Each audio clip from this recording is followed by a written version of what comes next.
Boşa verdin o hisleri, neden bıraktın elleri? Sığal çəkdim telleri, indi əğyar əzizlər. Nə çəkir yarım deməmsən, həyatımı viran eləmsən.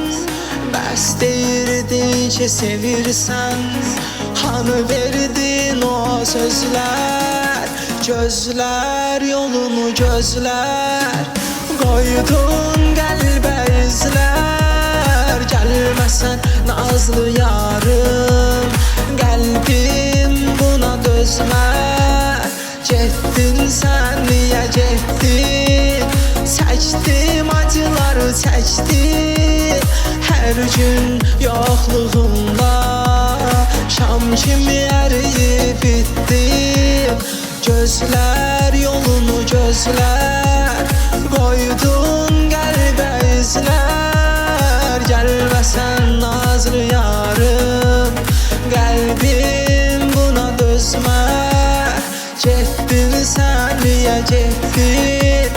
Çəkdim acıları çəkdim. Hər gün yoxluğumla şam kimi əriyib bitdim.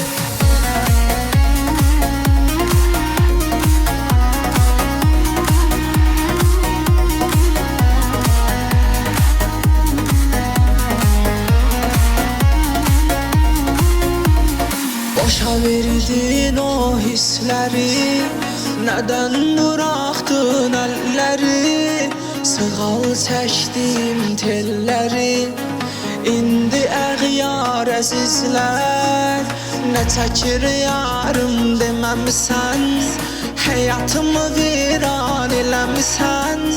Bəs deyirdin ki sevirsən, hanı verdin o sözlər? Gözlər yolunu gözlər, qoydun qəlbə izlər. Gəlməsən nazlı yarım, qəlbim buna dözmər. Getdin sən niyə getdin? Çəkdim acıları çəkdim. Hər gün yoxluğumda şam kimi əriyib bitdim. Gözlər yolunu gözlər, qoydun qəlbə izlər. Gəlməsən nazlı yarım, qəlbim buna dözmər. Getdin sən niyə getdin? Çəkdim acıları çəkdim. Hər gün yoxluğumla şam kimi əriyib bitdim.